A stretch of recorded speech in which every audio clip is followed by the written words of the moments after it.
disease. Now we discuss about the tumor immunity. Tumor immunity એટલે શું? Tumour એટલે શું થાય? તો કુતરાની ગાંઠ થાય. જે બોડીની અંદર ગાંઠ થાય છે તો કઈ રીતે થાય છે? તો બેઝિક શું છે? ગાંઠ થવાનું બેઝિક શું છે? એના વિશે આપણે આજે સ્ટડી કરીશું. શું કહે છે? In the most organ and the tissue of the mature animal, a balance is usually maintained between the cell renewal and the cell death. એટલે શું કહે છે? મોસ્ટલી બધા ઓર્ગન અને ટિશ્યુ ની અંદર જે મેચ્યોર એનિમલ છે, મેચ્યોર એનિમલ ની અંદર ઓર્ગન અને ટિશ્યુ નું જે બેલેન્સ છે કોની વચ્ચે? તો કે બેલેન્સ ઇઝ યુઝ્યુઅલી મેન્ટેન થાય છે between cell renewal. Cell renewal એટલે નવા સેલ છે એનો ગ્રોથ થવો અથવા તો ડેવલપ થવા અને સેલ ડેથ અને સેલ નું ડેથ થાય છે. એટલે શું કહેવા માંગે છે? તો કે એનિમલ ની અંદર નવા સેલ ડેવલપ થવાનું અને જે સેલ ડેથ થયા છે એના બદલે નવા સેલ ડેવલપ થવાનું બે છે એમ તો બેલેન્સ છે મેન્ટેન રહેતું હોય છે.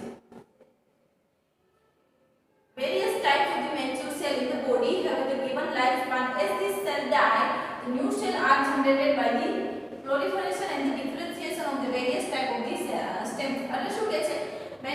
various type of the mature cell કે ઘણા બધા mature cells છે બોડી ની અંદર આવેલા હોય છે.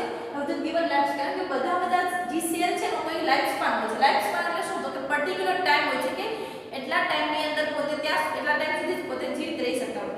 હું તમને એક્ઝામ્પલ કહું તો તમારા રેડ બ્લડ સેલ એટલે કે તમારા RBC cell RBC cell red blood cell જે બ્લડ ની અંદર આવેલા છે એનો લાઈફ સ્પાન છે 120 દિવસ.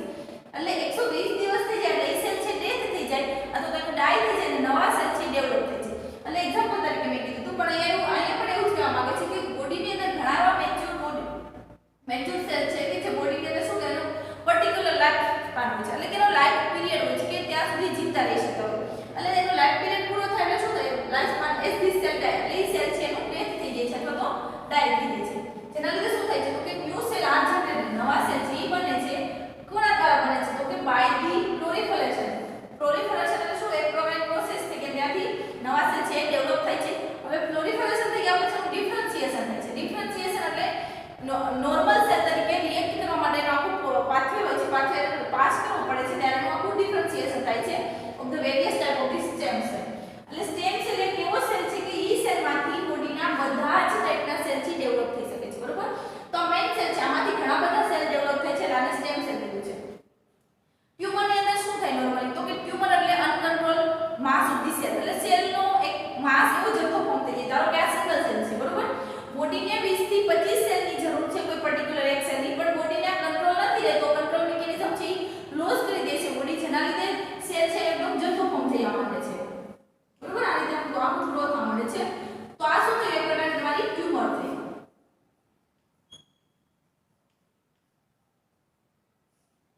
હવે શું કહેવા માંગે છે કે બોડીની અંદર જે આખા નવા સેલ ડેવલપ થવું અને સેલ છે જૂના સેલ છે જે ડેવલપ થયેલા સેલ છે એનું ડેથ થઈ જાવ એની સામે જે નવા સેલ ડેવલપ થાય છે એનું આખું રેગ્યુલેશન થતું હોય છે. પણ ઘણી વખત શું થાય છે? તો એ રેગ્યુલેશન છે એ ગુમાવી બેસે છે. એટલે સેલ છે બોડી છે રેગ્યુલેશન પ્રોપર કરી શકતી નથી, જેના લીધે સેલ છે કન્ટિન્યુઅસલી ગ્રોથ થયા કરે છે, નવા સેલ છે ડેવલપ થયા કરે છે, તેના લીધે એક માસ ફોર્મ થાય છે. માસ એટલે ગઠ્ઠા જેવું ફોર્મ થાય છે. ગઠ્ઠાને નોર્મલી આપણે ટ્યુમર કહે છે. હવે શું કહે છે? Tumour may be of two types. Tumour છે એના બે ટાઈપ છે. એક છે બિનાઇન ટ્યુમર અને સેકન્ડ છે મેલિગ્નન્ટ ટ્યુમર. બિનાઇન ટ્યુમર એટલે સાદી ગાંઠ, ટ્યુમર એટલે ગાંઠ, અને બિનાઇન એટલે સાદી, અને મેલિગ્નન્ટ ટ્યુમર છે એટલે કેન્સર ટ્યુમર છે. બરોબર? કે જેના લીધે કેન્સર થતું હોય. તો પેલું છે તમારું બિનાઇન tumour. A tumor that is not capable of the identified indefinite growth and doesn't invade the healthy surrounding tissue is being like warts and the mole. એટલે શું કહે છે? એવી ટ્યુમર કે જે એનો કન્ટિન્યુઅસલી ઇન્ડિફાઇનાઇટ ગ્રોથ નથી થઈ શકતો અને શું કહે છે? ડઝન્ટ ઇન્વેડ એટલે બીજા કોઈ આજુબાજુના એના સરાઉન્ડિંગ ટિશ્યુ છે એની અંદર ઇન્વેડ એટલે ઘૂસતી નથી. નોર્મલી એક જગ્યાએ થઈ છે, ધારો કે લીવરની અંદર થઈ છે તો લીવરની અંદર જ રહે છે. કિડનીની અંદર થઈ છે તો કિડનીની અંદર જ રહે છે. એક જગ્યાએ રહે છે. પછી સર્જરી કરે ત્યાંથી રિમૂવ કરી નાખો તો ત્યાંથી રિમૂવ થઈ જાય. અને કેવી રીતે છે? ડઝન્ટ ઇન્વેડ કે બીજા healthy surrounding tissue is being like the warts and the moles. એટલે કેવી રીતે તો કે વાર્ટ્સ એન્ડ ધી મોલ એટલે શું થાય? નોર્મલી બોલું મસાને એવું કહેતા હોય તો કે ત્યાંથી એનો ઓપરેશન દ્વારા અથવા તો કોઈ બી સર્જરી દ્વારા ત્યાંથી રિમૂવ કરી શકાતું હોય. એટલે કેવી રીતે છે? બિનાઇન ટ્યુમર. બિનાઇન એટલે ઇન શોર્ટ સાદી ગાંઠ. બરોબર? હવે શું કહેવા માંગે છે? they remain uncapsulated by the layer of the connective tissue rarely light. એટલે શું કહે છે? they remain uncapsulated એટલે જે ગાંઠ છે ને એ અનકેપ્સ્યુલેટેડ રહે છે. એટલે એક લેયર દ્વારા પોતે કોનો લેયર છે? તો કે કનેક્ટિવ ટિશ્યુ. નોર્મલી ગાંઠ બની તો એની ઉપર કનેક્ટિવ ટિશ્યુ નું લેયર બનેલું હોય છે. એટલે આની અંદર જ રહે છે.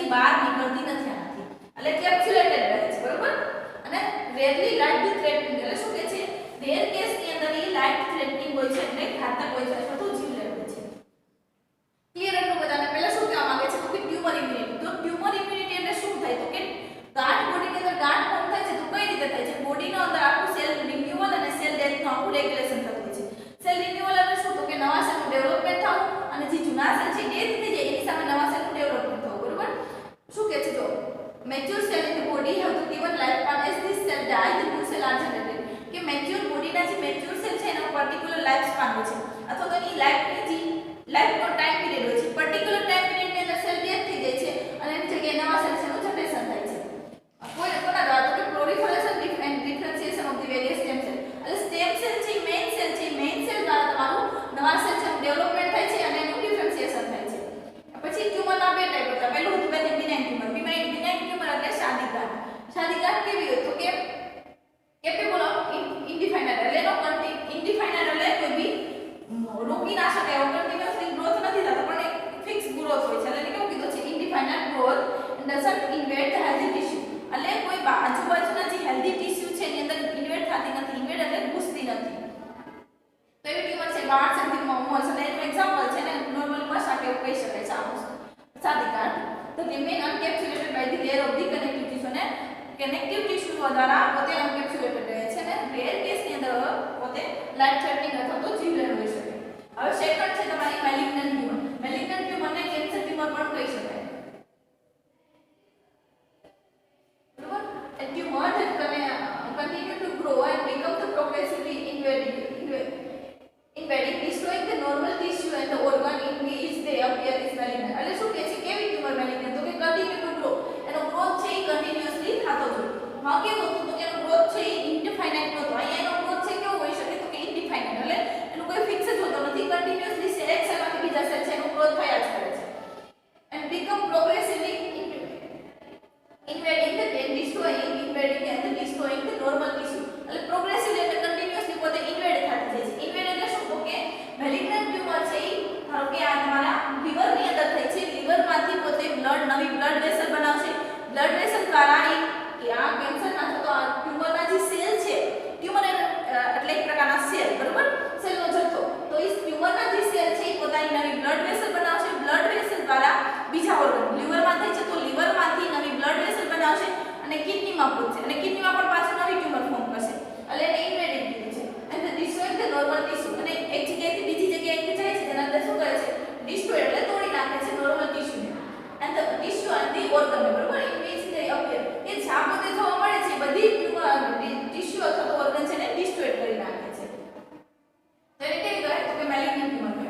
મેલિગ્નન્ટ ટ્યુમરને પણ મેલિગ્નન્ટ ટ્યુમર અથવા તો કેન્સર ટ્યુમર પણ કહી શકાય છે. Malignant tumour are classified according malignant tumor or the cancer tumor are classified according to their embryonic origin from the tissue from which the tumor is obtained. એટલે શું કહે છે મેલિગ્નન્ટ ટ્યુમર છે તો તમારી કેન્સર ટ્યુમર છે એનું classification કરી શકાય કોના રીતે તો કે એમ્બ્રિયોનિક ઓરિજિન કે એમ્બ્રિયોના જે અલગ અલગ સ્ટેજ હોય છે એ સ્ટેજના કયા સ્ટેજ પરથી પોતે ડેવલપ થઈ છે તો એના પરથી અલગ અલગ ક્લાસિફિકેશન કરવામાં આવશે. ક્લાસિફિકેશનની અંદર ત્રણ ટાઈપ છે. પહેલું છે કાર્સિનોમાસ, સેકન્ડ છે લિમ્ફોમા અને થર્ડ છે સાર્કોમા. તો પહેલું છે કાર્સિનોમાસ. કાર્સિનોમાસ એટલે cancer tumour arise from the endodermal or the ectodermal tissue such as the skin or the epithelial lining of the internal organ and the gland. હવે એન્ડોડર્મલ એટલે શું થાય તો કે આઉટર લેયર હોય એમ્બ્રિયોનિક જે સ્ટેજ છે એમ્બ્રિયો ફોર્મ થયું છે એનું જે આઉટર લેયર હોય એને શું કીધું એન્ડોડર્મલ અથવા તો એક્ટોડર્મલ બરોબર. ક્યાંથી હવે કાર્સિનોમાસ કેન્સર થતું હોય કાર્સિનોમાસ ટાઈપનું તો શું કહે છે arise from the ક્યારે arise થયું તો કે એન્ડોડર્મલ અથવા તો એક્ટોડર્મલ ટિશ્યુમાંથી arise થયું હોય such as the skin. તો એન્ડોડર્મલ અને એક્ટોડર્મલ ટિશ્યુ કેવા તો કે સ્કિન હોઈ શકે. સેકન્ડ કીધું છે epithelial lining of the internal organ. Internal organ એટલે બોડીના અંદરના ઓર્ગન અને એપિથેલિયલ લાઇનિંગ એટલે શું તો કે જે ઓર્ગન છે ઉપરની જે સ્કિન છે એ સ્કિનને એપિથેલિયલ લાઇનિંગ કહેવાય. એન્ડ ધી ગ્લેન્ડ અને તમારી જે ગ્લેન્ડ છે ગ્લેન્ડમાં ડેવલપ થઈ છે ઉપરની સ્કિન ઉપરના જે સેલ ગ્લેન્ડની જે સ્કિનના સેલ છે ત્યાં ડેવલપ થઈ છે તો એને કેવા કહેવાય તો કે કાર્સિનોમાસ નામનું કેન્સર કહેવાય. હવે more than the 80% of these cancer are the carcinomas. એટલે શું કહે છે 80% થી વધુ કેન્સર થાય છે પેશન્ટને તો કેવા હોય છે મોસ્ટલી તો કે કાર્સિનોમાસ ટાઈપનું હોય છે. હવે સેકન્ડ છે લિમ્ફોમાસ અને સેકન્ડ નામ છે લ્યુકેમિયા પણ કહી શકાય.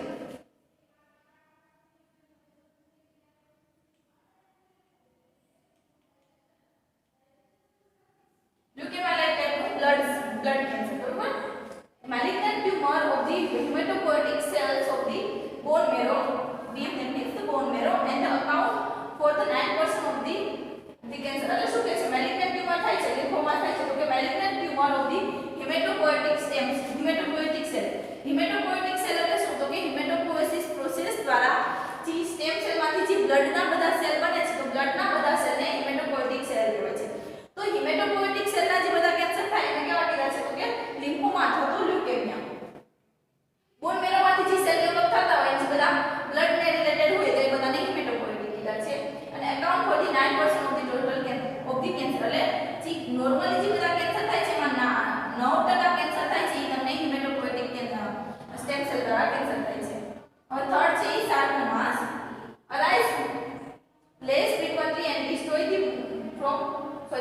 derived from the mesodermal connective tissue. CT, that means the connective tissue such as the bone marrow, bone, fat and the cartilage. એટલે શું કે છે સાર્કોમા છે એકદમ લેસ ફ્રીક્વન્ટલી એટલે 1% કરતા પણ ઓછું છે એટલે એને કેવું કીધું છે લેસ ફ્રીક્વન્ટલી.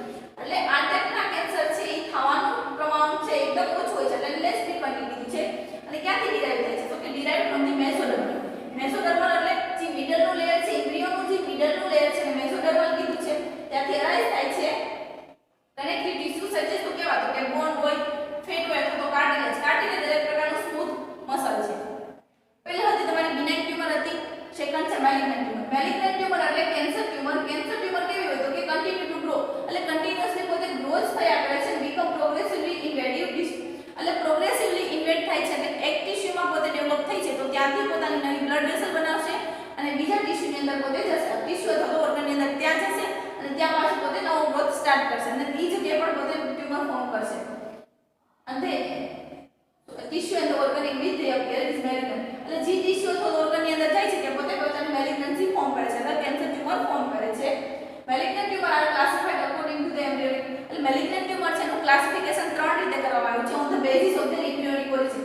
એટલે એમ્બ્રિયોના જે અલગ અલગ સ્ટેજ છે ત્રણ, એ ત્રણ સ્ટેજમાંથી કઈ ક્યાં સ્ટેજની અંદર પોતે ગ્રો થઈ છે એના ઉપર એનું ક્લાસિફિકેશન કરાવ્યું છે.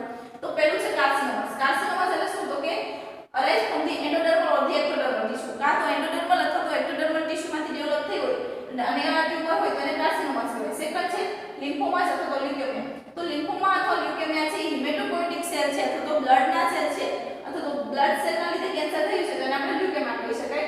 અને થર્ડ છે સાર્કોમાસ. સાર્કોમાસ એટલે શું તો કે મેસોડર્મલ ટિશ્યુમાં કેન્સર થયું હોય, મેસોડર્મલ ટિશ્યુના લીધે કેન્સર થયું હોય તો એને સાર્કોમાસ કહેવામાં આવે છે. There are two main classifications of tumors. One is known as benign and the other as malignant tumor. Benign tumors always non-cancerous and malignant tumors always cancerous. Okay, now we are going to study different of benign tumor vs malignant tumor. Different number 1, rate of growth. Always malignant tumors rate of growth rapid than benign tumors. Different number 2, mode of growth. Benign tumor growth always non-invasive and malignant tumors invasive. Invasive mean tending to spread very quickly and undesirably or harmfully. Different number 3, capsule. Benign tumor always cover from capsule, but in malignant tumor we can't see any capsule. Because of absent capsule, there high chance to spread malignant tumor. Different number 4, hemorrhage and necrosis. Hemorrhage and necrosis condition only we can see from malignant tumors. Different number 5, metastasis. Metastasis process absent in benign tumors, but present in malignant tumors. Metastasis is the spread of a cancer or other disease from one organ or part of the body to another site. Different number 6, differentiation. Cell differentiation is very well in benign tumors and variable in malignant tumors. Variable cell differentiation also called as anaplasia.